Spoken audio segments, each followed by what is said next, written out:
filling in for Dr. Stephen Berg, who is our project historian, and he and his students have done some really fantastic work.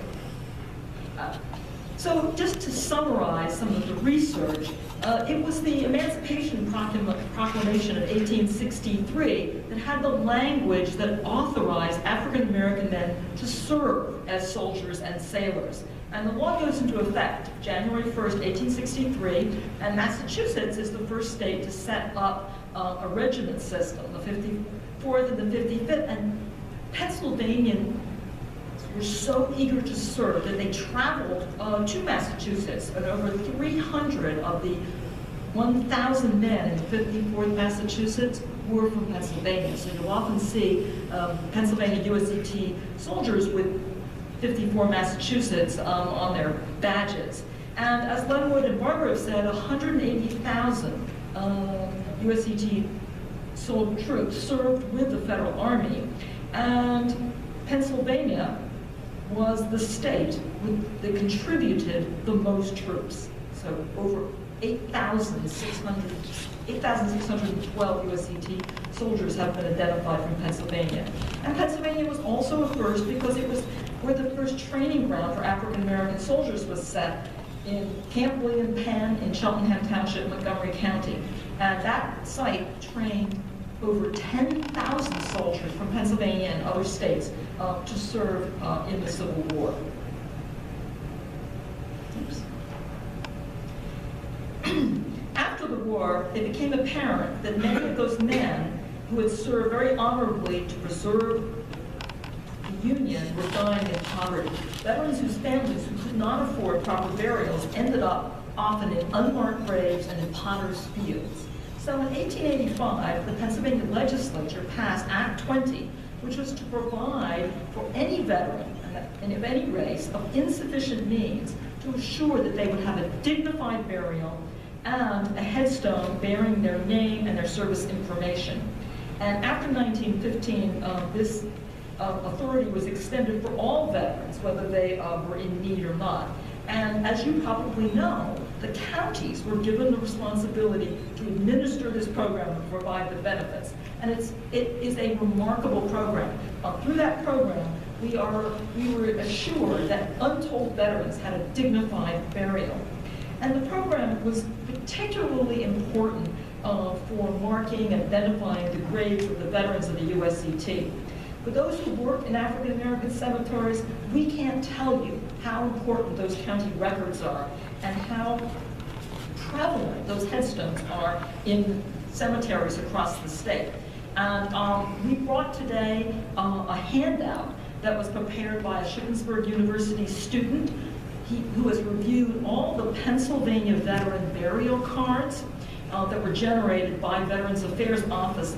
And she's been able to identify USCT troop burials in 47 out of the state's 67 counties. And again, there's a handout in the back that lists the names of the cemeteries under each of the counties, and we can certainly provide more follow-up information. Oops, did I zip through? And again, this is an example of the county-funded USCT markers. This is in the Locust Grove Cemetery in Shippensburg in Cumberland County. And again, I want to recognize Dr. Berg and the work of his students because they stepped in and helped the local caretakers restore that cemetery, solve some of their legal issues and disputes, and the cemetery now is a wonderful and real asset to the community. Some children came to one of our colleagues and said, "We found a cemetery." And we said, "Oh no, we've done our research. Doctor, there's no cemetery in your community."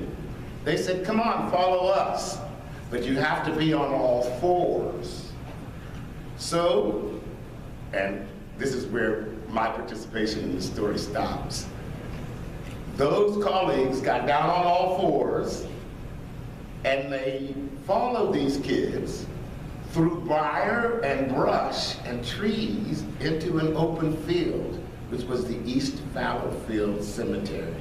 The kids called it the campground. It is in Coatesville. And it is a site that was dedicated and is consecrated, and now the work begins of actually restoring and rebuilding it, including finding the descendants of that cemetery. Some of our sites, as I said, are cultivated, and this is the beautiful, beautiful day, Memorial Day, in Barbara's Midland Cemetery, where the U.S.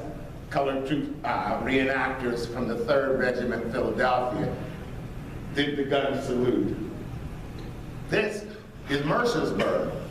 Mercersburg's Zion Union Cemetery, which is managed by 3 families, the Rinwalds, the Frisbees. If you are from Franklin County, you may know that Frisbee name, and the Moores, and they have formed a family partnership to maintain that cemetery. Some of our places, the cemetery is gone. The stones are gone. We know it because of its GPS.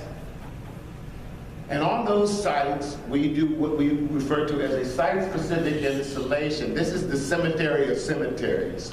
The signs that you are looking at that are like gravestones are actually the names of our 42 cemeteries across the community. And we invite you, this is a traveling exhibition. If you would like us to come in an open field, Memorial Day, Labor Day, Veterans Day, Flags Day, and just do an installation to utilize to share with you. And it is integrating, and I mean that in the best sense of the word, integrating young people with the senior stewards and finding family history. John Aquila Wilson was the 2nd oldest black soldier. He is from York, both the city and the county of York. When he died at 102, he was the 2nd longest living United States Colored Troop soldier. We put his family history together by his granddaughter, and then we went to Jump Street Inc. and recruited young men, because you see, the soldiers were 16 to 19 years old. They were boys. We think of them as older men. And so this is Muhammad Ali from Susquehanna High School, who is portraying John Aquila Wilson for his family, his children, grandchildren, and great-grandchildren, connecting through the York Library them to their family history. This was a wonderful moment for us when they got to see their great-grandfather and touch him and hear him.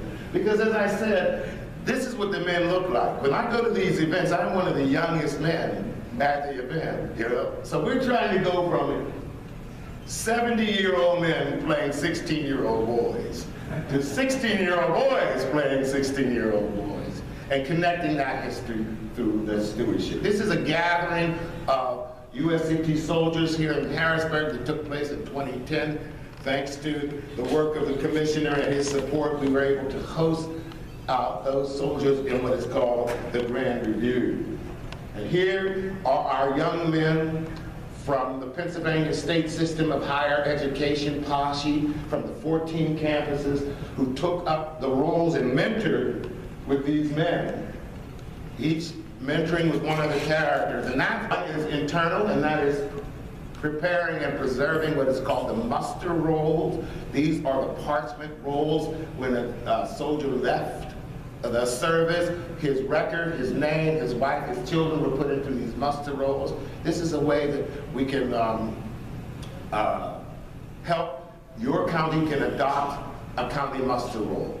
The muster rolls in Pennsylvania, of which there are 500 muster rolls, are all categorized by county, and it takes only $500 for a county to assist the Pennsylvania archives in maintaining the muster rolls.